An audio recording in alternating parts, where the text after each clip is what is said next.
Rahman Rahim, viewers. I think the last week and this week, the many things are happening. Maybe we can say the world order is being reshaping. But which way? We have to wait. Why I'm saying this? Because we have seen last week, Mr. President Donald Trump was in China. He was meeting with the Chinese leadership to find a deal for a trade, economy, and for maybe the deal for a partnership to bring the prosperity and the peace to the world. Followed by within a few days, so there is another important event is happening in China. That President Putin is traveling to China. President Putin and President Xi Jinping, they have long-standing friendship and they're working together, and they have made the habit to visit each other or exchange the greetings more frequently. So, what will be the impact of this meeting?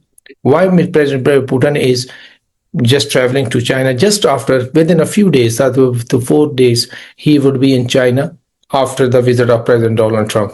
For that purpose, we have invited Dr. Andrew Kotonov. He is a very well-known scholar on international relations. He served from 2011 to 2023 as a Director General of Russian International Affairs Council.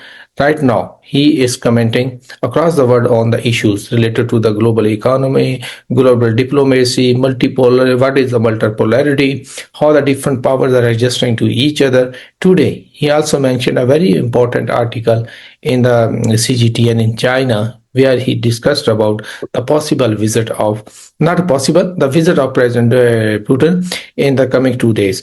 So welcome to the show. Thank So you.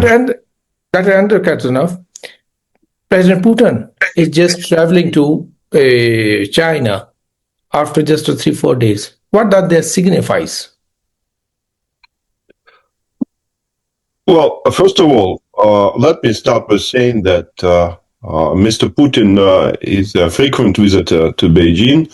Last time he was to China in September of last year. But definitely this world is changing so fast that he might need to compare notes with his colleague, Chairman Xi, before too long. First of all, there are major geopolitical changes in the world that took place after his last trip to China. We see most of these changes are linked directly or indirectly to the foreign policy activism of Donald Trump. The apprehension of the Venezuelan leader Nicolas Maduro, the blockade of Cuba, Trump's attempts to appropriate Greenland, and finally his direct engagement in the Middle East war on the side of Israel against the Islamic Republic of Iran. I think all these events have direct impact on both China and Russia.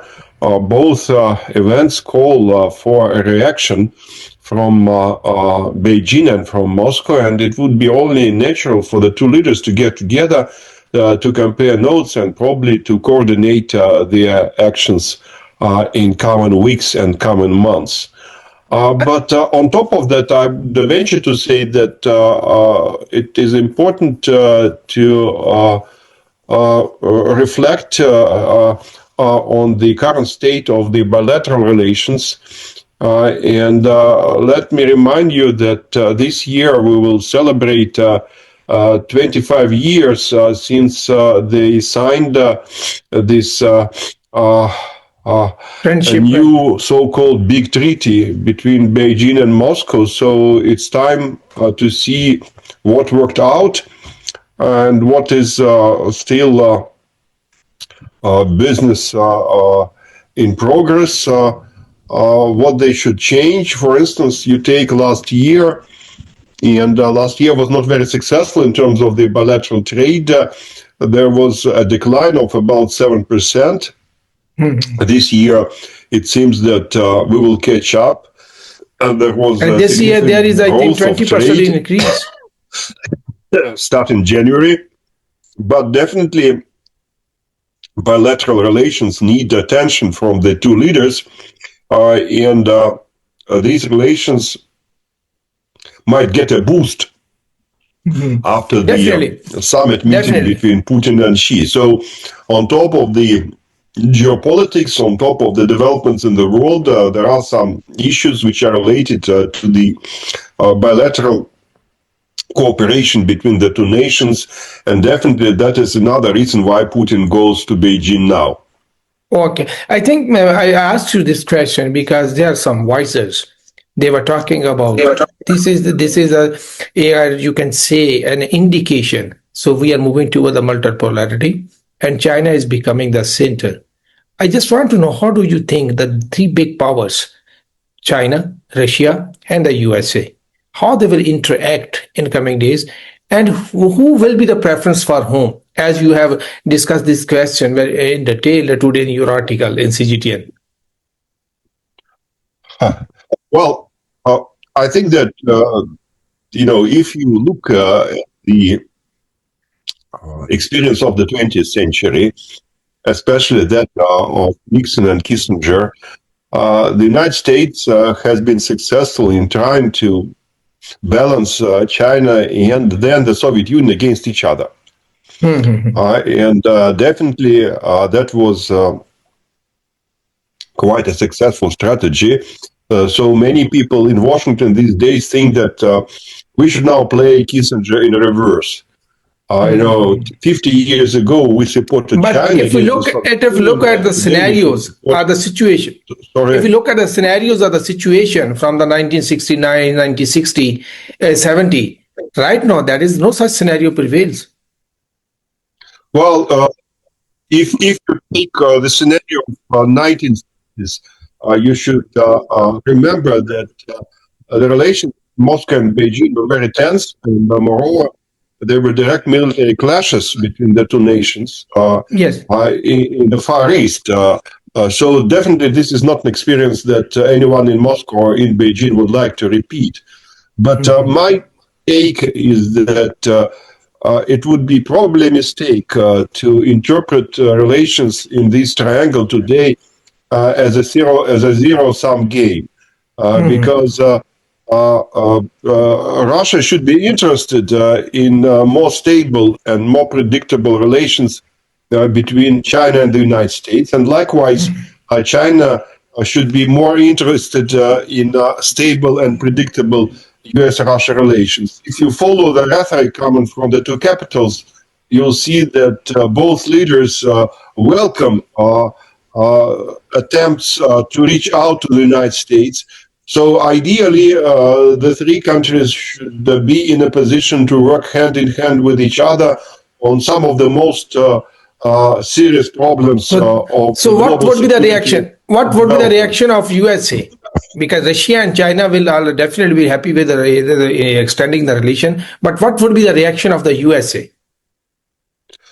I'm afraid that the US reaction will be muted in many ways because the United States would still like to be the deal maker, the leading power of the world, and it wants to deal with each of its partners in the bilateral framework.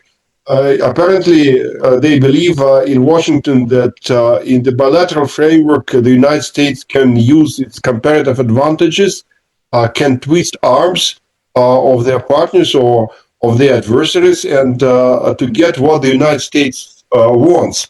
But I'm not sure that the strategy will work these days because it is very difficult to impose anything on any country, not even major countries, but mid-sized powers and small nations.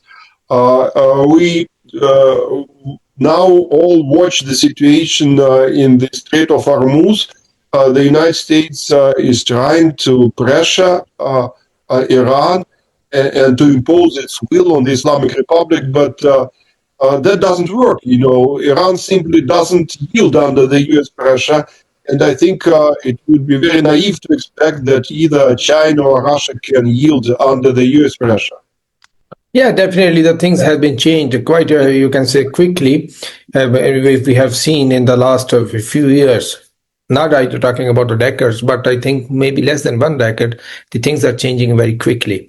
So, in this context, you feel so Russia, China, and USA can work together.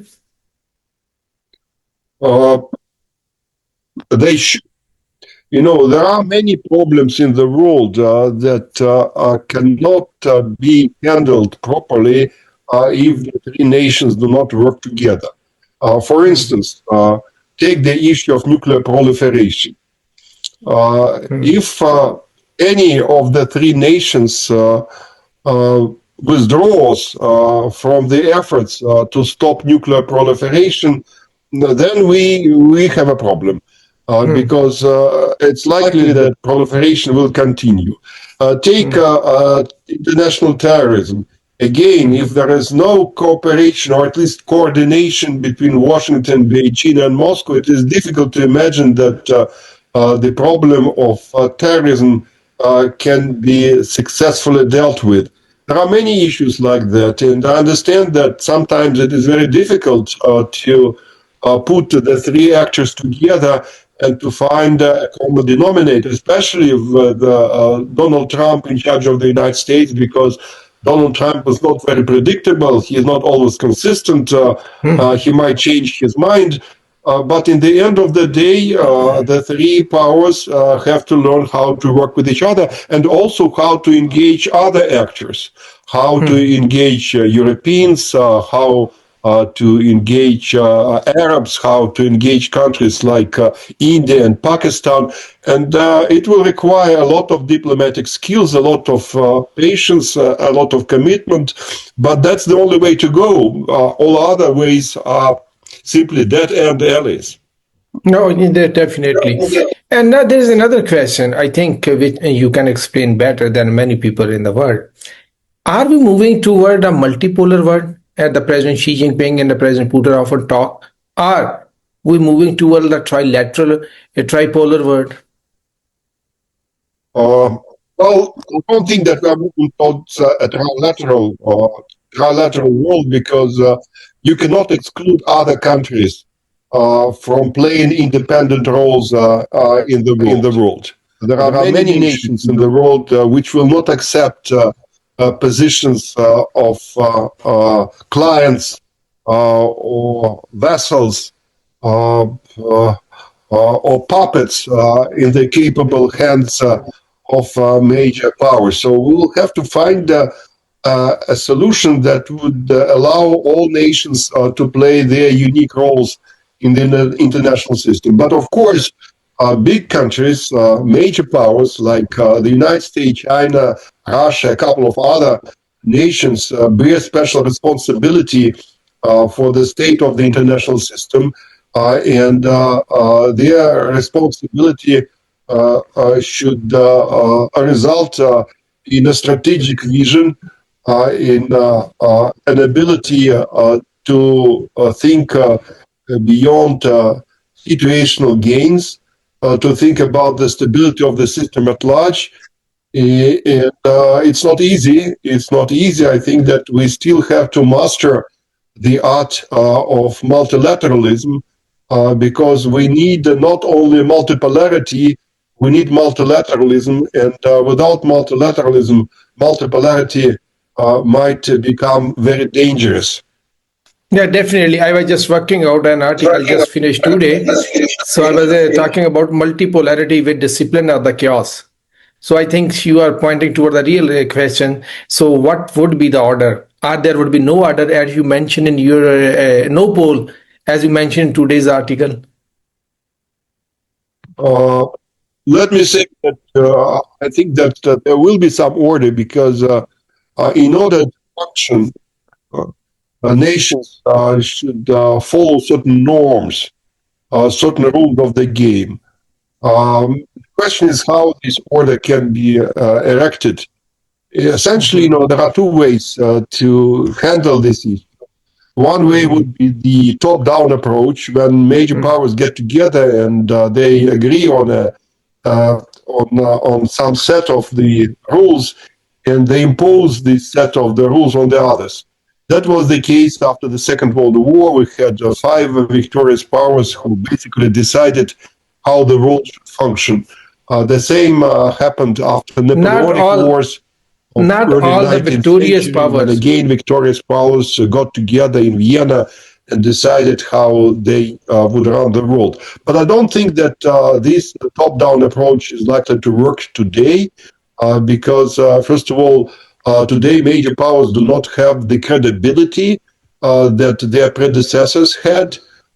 Predecessors in, let's say, 1945, they won a very bloody, a very destructive conflict. So they were entrusted by the international community to work on the rules of the game for the world. And second, to assess the balance, you need a major conflict.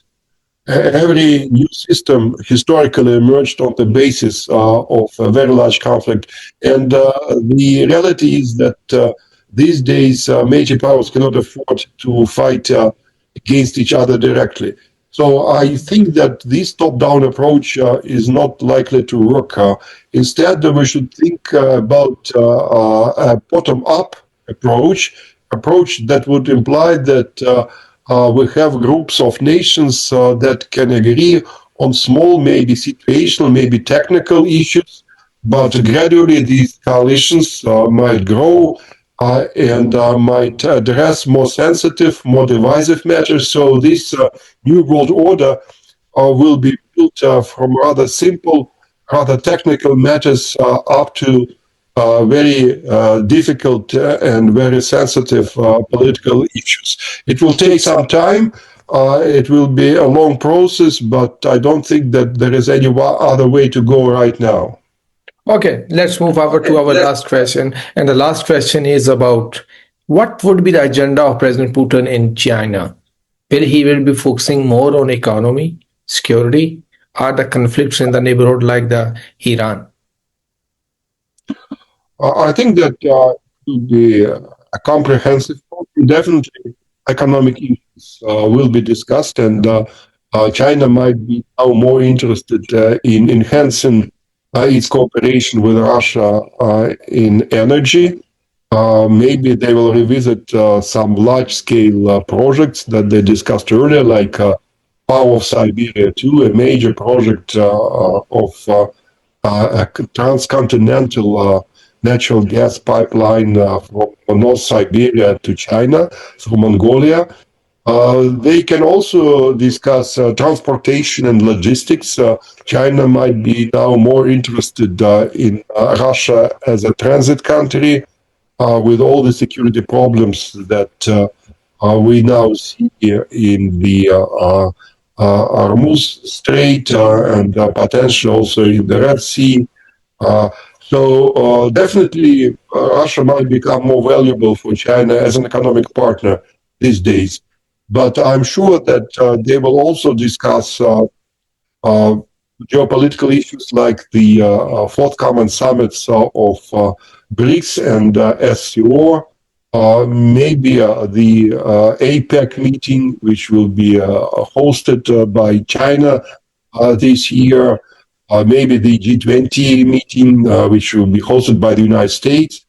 And definitely they will discuss the situation in the Persian Gulf, how the two nations can assist Iran, because neither China nor Russia can be interested in a regime change in Iran. And I think that the real challenge for Iran right now is not even the US aggression, but how to deal with the opposition, which might go into streets before too long. So the agenda is large, and I'm sure that they will spend a lot of value time talking to each other. Maybe they will come with some joint agreements, but maybe some of the agreements